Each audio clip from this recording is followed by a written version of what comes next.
November 13, 1961. Northwest Providence Channel, known for its ominous depths and strong currents. The tanker Gulf Lion cuts through the waves under a cloudy sky. In the middle of his watch, lookout Joe Turner spots a strange object floating among the waves, a small white wooden skiff bobbing in the choppy seas. Turner squints, and as the Gulf Lion draws closer, he spots a man on board waving his arms with frenzied energy. In an instant, the tanker moves alongside the skiff. The crew looks down as the figure, a man, tousled and tanned, looks up with wild, sunken eyes. "I'm Captain Julian Harvey," he shouts, his voice hoarse with grief, "captain of the Bluebell. I'm the only survivor. My wife and everyone else are gone."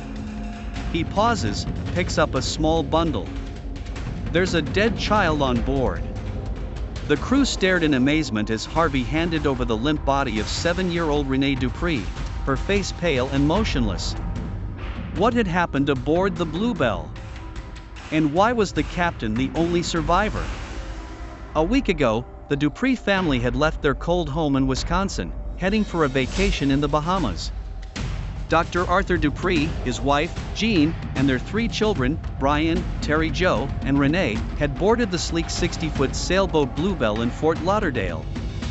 It was going to be a dream trip, captained by the experienced Julian Harvey, who had brought his new wife, Mary, as chef. Harvey was a decorated former Air Force pilot, known for his composure and seamanship. The first few days were paradise. Sun-drenched days, starry nights, and strange encounters with pelicans and dolphins captivated the Dupree family.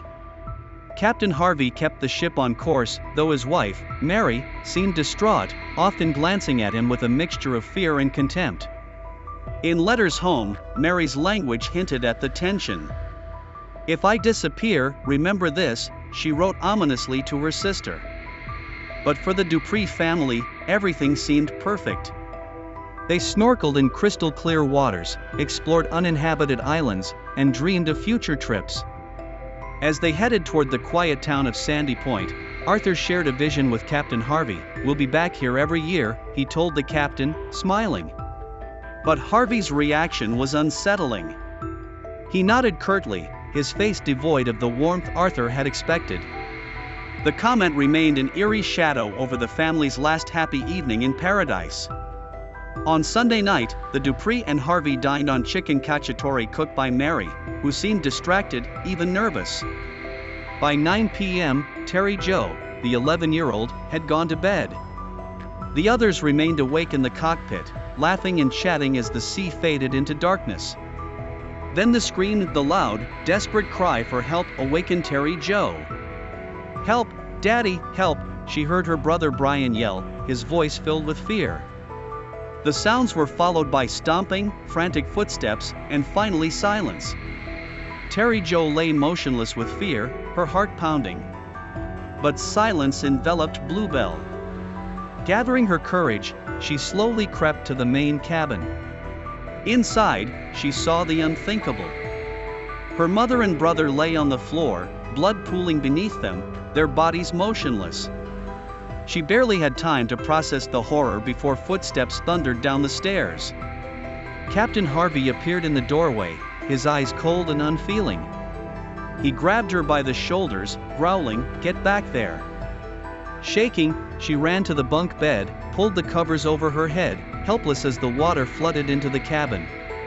A moment later, she saw Harvey reappear, holding an unfamiliar object, a gun, perhaps, or a wrench.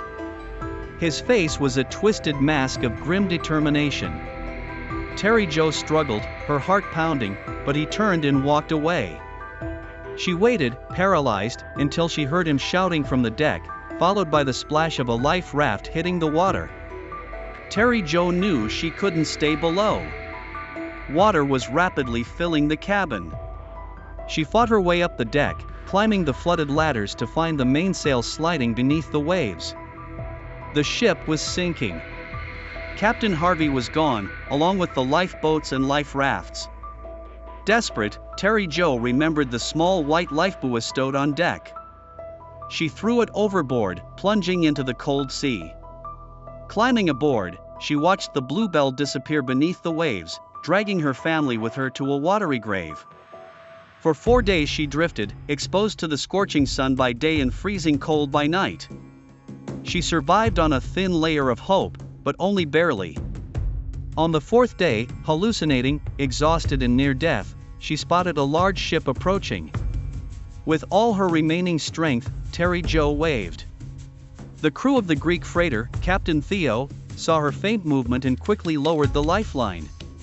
They pulled her aboard, stunned by her skeleton and her swollen, sunburned skin. Terry Jo had survived one of the most terrifying ordeals of the century. After Terry Jo was miraculously rescued, she was taken to a hospital in Miami, where she slowly recovered. Meanwhile, the Coast Guard questioned Captain Harvey, who was now facing growing doubts about his account of the accident. Harvey claimed that a sudden thunderstorm had snapped the mast, crushed the Duprees in the cockpit, caused an explosion in the engine room, and engulfed the ship in flames. But there was no storm that night. And Terry Jo's story, the nightmare she had lived through, told a much darker tale. Harvey appeared at a Coast Guard hearing, where he was relentlessly questioned.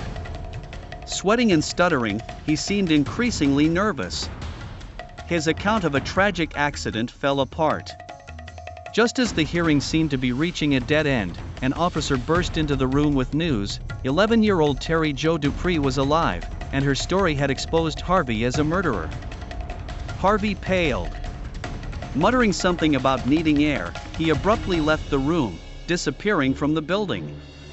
The Coast Guard called the Miami police, ordering immediate protection of Terry Jo's hospital room. Harvey checked into a Miami hotel under the alias John Monroe. He left a note on the bed, not recording any of his crimes but expressing his despair. In the bathroom, he committed suicide, ending the brief pursuit to bring him to justice. The Coast Guard then pieced together Harvey's shocking past. 2 previous wives had died under mysterious circumstances, and he had received insurance money each time. Ultimately, the Coast Guard concluded that Harvey had killed his wife and the Dupree family to make money from the insurance policies. He intended to kill everyone on board and sink the ship to make it look like an accident. His plan almost worked. But he made a fatal mistake: he left Terry Jo alive. The Coast Guard's findings led to changes in maritime safety, requiring all life rafts to be bright orange to prevent survivors from being left at sea. Terry Jo returned to Wisconsin, where she was raised by a family. The courage of that young girl, who fought to survive 4 days at sea, became a powerful reminder of the resilience of the human spirit. Decades later, Terry Jo recounted her story, describing the ocean as both her tormentor and her savior. She faced unimaginable darkness, but she survived, and her story became a beacon of hope for others.